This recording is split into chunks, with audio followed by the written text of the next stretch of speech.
ဒီနေ့ကဘူကီနာဖာဆိုဆိုတဲ့နိုင်ငံအကြောင်းကိုပြောမှာစဉ်းစားကြည့်မင်းနိုင်ငံမှာရွှေထွက်တယ်ရွှေတောင်မှအာဖရိကမှာစတုထမြောက်ရွှေအများဆုံးထွက်တဲ့နိုင်ငံ phosphate ထွက်တယ် zinc ထွက်တယ် manganese ထွက်တယ်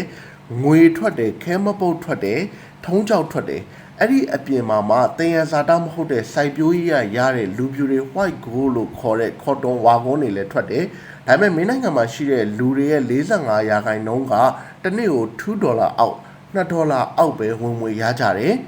ပြီးတော့မင်းနိုင်ငံထွက်တဲ့တင်ရဇာတာတွေကိုပြင်သစ်ကလာပြီးတော့သူ့နိုင်ငံမှာရှိတဲ့စက်ကူတွေနဲ့ပေးပြီးတော့ဝယ်သွားတယ်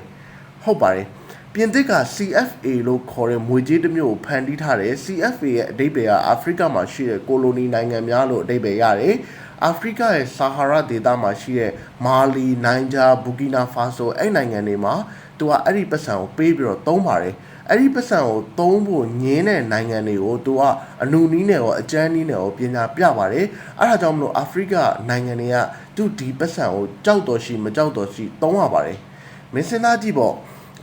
ပြင်သစ်မှာရှိတဲ့ဒီ printer တစ်လုံးကနေထုတ်လာတဲ့စက်ကူတစ်မျိုးကိုအဲ့ဒီလူပြူတွေကယူလာတယ်ပြီးရင်မင်းနိုင်ငံမှာရှိတဲ့တရားစာတတွေကိုလာပြီးတော့အဲ့စက်ကူတွေနဲ့ဝယ်သွားတယ်အဲ့ဒါဆိုလို့ရှိရင်မင်းကအဲ့စက်ကူတွေကိုယူရတယ်ပြီးရင်အဲ့ဒီလူပြူတွေကမင်းကိုပြောတယ်အဲ့စက်ကူတွေကတန်ဖိုးရှိတယ်မင်းတို့နိုင်ငံမှာမွေကြေးအဖြစ်သုံးကြ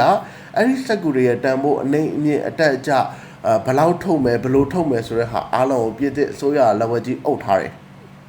ဆိုတော့ပြီးလို့ရှိရင်မင်းတို့တရားစာတတွေကိုအဲ့စက်ကူတွေနဲ့အဲ့စက်ကူတွေကိုယူပြီးတော့မင်းတို့တရားစာတတွေကိုပေးရတယ်ဒါပေမဲ့အဲ့ဒီစက်ကူတွေနဲ့ပြင်သစ်ကထွက်တဲ့ product တွေကိုမင်းတို့ကပြောင်းဝယ်ခြင်းနဲ့ဆိုလို့ရှိရင်ဝယ်ခွင့်တော့မရှိဘူးအဲ့ဒါကိုသဘောမကျလို့အဲ့ဒီစနစ်ကိုသဘောမကျလို့ဒီလောက်တရားစာတတွေပေါ်ကျွယ်ဝနေတဲ့နိုင်ငံမှာပြည်သူတွေကစုပ်ပြတ်တက်နေလို့ဒါအပြင်ဒီပြင်သစ်အစိုးရကအဲ့ဒီနိုင်ငံတွေမှာဘာလုပ်လဲဆိုတော့တပုံတွေကိုမွေးတယ်လက်နက်တက်ပေးတယ်အဲ့ဒီတပုံတွေကို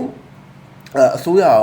နှိမ်နှင်းလို့မနိုင်တဲ့အခါမှာပြင်သစ်ကဘာပြောလဲမင်းတို့ကူပြီးတော့ငါတို့နှိမ်နှင်းပေးမယ်ငါတို့ရဲ့စစ်တပ်ကိုမင်းတို့နိုင်ငံထဲမှာခြေချခွင့်ပေးဆိုပြီးတော့ပြင်သစ်တပ်တွေလာပြီးတော့တပ်ဆွဲထားတဲ့နိုင်ငံတွေရှိတယ်ဆိုတော့အဲ့ဒီမှာဘူကီနာဖာဆိုပါတယ်အဲ့ဒါကိုသဘောမကျတဲ့အီဘရိုင်ထရာအိုရေးဆိုတဲ့စစ်သားအသက်ငယ်ငယ်ကောင်လေးတယောက်ကဘူကီနာဖာဆိုမှာသူကအုပ်ချုပ်ရေးအာဏာကိုယူလိုက်တယ်ယူပြီးတော့သူကဘာလုပ်လဲဆိုတော့ပြင်သစ်တွေကိုသူကနှင်ပြီးတော့ထုတ်လိုက်တယ်ပြီးလို့ရှိရင်သူ့ရဲ့အိမ်နီးချင်းနိုင်ငံတွေနဲ့သူကမဟာမိတ်ဖွဲ့တယ်ပြီးရင်သူ့နိုင်ငံရဲ့ရွှေရင်းတွေအားလုံးကိုနိုင်ငံခြားကမ္ပဏီတွေလက်ဝဲကြီးအုပ်နေတာလေပြီးတော့သူကပြန်ပြီးတော့ယူလိုက်တယ်ပြီးလို့ရှိရင်ဒီပြင်သစ်ကပတ်စံကိုသူတို့သုံးနေတယ်လောလောဆယ်တော့မသုံးဘဲနဲ့နေလို့မရတဲ့အနေအထားဒါပေမဲ့သူကဘာလုပ်လဲဆိုတော့ digital currency တစ်မျိုးကိုဖန်တီးတယ်အဲ့ digital currency ကိုရွှေကို background ထားတယ်ဆိုတော့အဲ့ digital currency ကခိုင်မာမှုရှိတယ်သူ့နိုင်ငံထဲမှာဒီ digital currency ကိုသုံးအောင်လို့လုပ်တယ်ပြီးရင်စိုက်ပျိုးရေးကဏ္ဍကိုသူနည်းနည်းလေးဆွဲမြင့်တယ်မြင့်ရတဲ့အကြောင်းအရာသူ့နိုင်ငံသားတွေစားနေရခါဖူလုံအောင်လို့ပြီးရင်သူ့နိုင်ငံသားတွေကလည်းသူ့ကိုထောက်ခံတယ်တပတ်ကိုတရက်လမ်းပေါ်ထွက်ပြီးတော့တန်ရှင်းလုပ်ပေးတယ်ပြီးရင်နိုင်ငံ infrastructure တွေတိစောက်ရေးမှာအစိုးရရဲ့ဝန်ထမ်းတွေလောက်တာတွေမကဘဲနဲ့ပြည်သူတွေကပျော်ပျော်ရွှင်ရွှင်ဝင်ပြီးတော့ကူညီတာလမ်းတွေခင်းတဲ့ဟာကိုသူတို့ကဝင်ကူညီတယ်တရားဆောက်တာဝင်ကူညီတယ်ဘီလက်မြေဖြော်တာအစပြီးလို့ရှိရင်သူတို့ဒီဘီလက်မြေတွေကိုတနေရာတဲတာအဆုံးကိုနိုင်ငံမှာရှိတဲ့ခလေးလေးတွေအစဝင်ပြီးတော့ထမ်းနေတာဆိုလိုတာသူပြည်သူကသူ့ခေါင်းဆောင်ကိုထောက်ခံတယ်ပြီးရင်အနောက်မီဒီယာတွေမှာဘယ်တော့မှထဲ့မရေးဘဲနဲ့ထားတဲ့သတင်းတစ်ပုဒ်ကဒီအီဘရိုင်ထရာအိုရေးကိုပြင်သစ်နဲ့ဒီသူ့လူပြူအပေါင်းပါတွေကဘယ်လောက်ထိမုန်းလဲဆိုတော့အာဖရိကမှာရှိတဲ့ကြေးစားတွေကိုငှားပြီးတော့လှုပ်ကြံတာ10ကြိမ်ထက်မနည်းတော့ဘူးလို့ပြောတယ်research လုပ်လိုက်တော့အနည်းဆုံးအကြိမ်40ရှိပြီလို့ဒီမှာရေးထားတာကိုတွေ့တယ်ဆိုတော့